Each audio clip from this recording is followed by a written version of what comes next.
Back to the weather now. It's been another day of scorching temperatures, but much needed rain is on the way. We're also tracking the potential for some tropical development in the Gulf. David Paul will have more on that possible system in the Gulf. But first, Pat Cavlin on the heat and the possibility of rain as early as tomorrow, Pat? Yeah, Marcelino, after weeks of temperatures in the 90s and triple digits, upper 80s possible here, not just for one day, but for several days as we get into the upcoming week. So finally, temperatures at or below normal here for much of the upcoming week. We'll talk about why in just a second. Right now, satellite radar pretty quiet. A few downpours up through Montgomery County. No thunder or lightning with this. On the wider shot, though, this really tells a story about what's happening. And I talked about this before. Big complex of thunderstorms here over southern Louisiana. And as we kind of analyze this with you, you can see there's an area of low pressure that swirl right there, just to the north and east of New Orleans. On the north side of this is a cold front. Very unusual to talk about cold fronts this time of year. That extends all the way up into Louisiana. That's what all of these thunderstorms are kind of riding along. And this is eventually going to dive south here into the Gulf of Mexico as we go through the next few days. So here's the setup. Storms are going to arrive through the overnight. That complex from Louisiana crosses over the state line. We tap into that as we get through the overnight hours after midnight into tomorrow morning. For tomorrow, it's showers and storms finally widespread for the area. Not going to be an all-day event. It's going to be off and on. You're not going to see rain for a good portion of the day. It's going to be a hit of showers, a hit of storms here and there. Not everyone sees it, but we'll take what we can get. A lot of cloud coverage, though, with that low nearby. And it doesn't really move anywhere in a hurry. Kind of meanders here to the south. A stationary front sets up on the back edge of that, and that will keep the chances for those showers and storms in play for much of the upcoming week. So here we are just after midnight. Clouds are in the area. We see maybe a few downpours, maybe a rumble or two of thunder. Each model run coming in a little different here.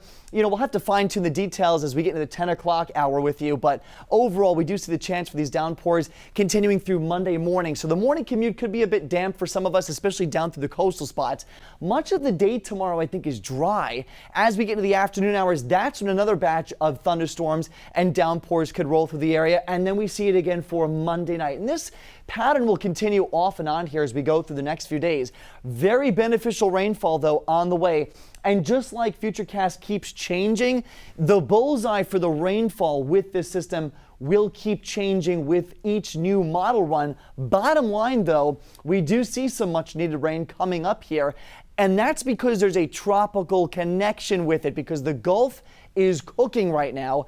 Chief Meteorologist David Paul right now here with the latest on what this system could turn into. And there are two spots of the tropics that we're keeping our eyes on, Pat. One is out in the open Atlantic. It has a 70% chance of developing as it moves across the Atlantic into the Caribbean over the next 5 days. But that's on the back burner. That's something way far away, and we don't have to worry about that one right now. This is the spot that we're interested in. And although there's only a 20% chance that this little disturbance develops here as we head into the early part of the week, because it's right on our doorstep, if it does develop, we're not going to get much lead time. So it's something we're paying close attention to. And this is what may not only enhance the rainfall next week, but also focus it in one particular spot or another, depending on its track. We go into Tuesday morning, and that's when low pressure begins to develop out here on the tail end of that frontal boundary, as you showed us. That will act like a focusing mechanism for the rain, and it will also tap into sea surface temperatures, which are running some 5 degrees above normal. Temperatures out here are near 90 degrees. It feels like bath water in the Gulf of Mexico right now. So all that energy tapped by this developing system.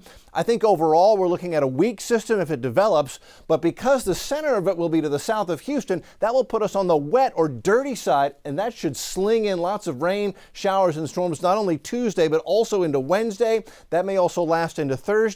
And so again, as we look at the rainfall potential, increasing rain chances, 3, 4, 5, 6 inches, especially along and south of I-10. That may be where the heaviest rain falls. That's where we need it the worst. So possible storm impacts Tuesday, Wednesday from a developing tropical system. Hurricane Center still at a 20% chance for development. Stay close to the forecast with us. Check in with us in the morning and in the evening, so no one gets caught off guard in case this does decide to develop maybe a little more rapidly than models are suggesting. Monday, it's a 60% rain chance in the morning, 30% by noon, 50% again in the afternoon, highs in the 80s. That's nice. The extended forecast highs in the 80s the next several days with a good chance for rain. We need the rain, and we'll be monitoring for possible tropical development as we head forward. Marcelino, back to you, sir. I'm loving those 80s. Downright chilly, Dave. Yeah. Thank you.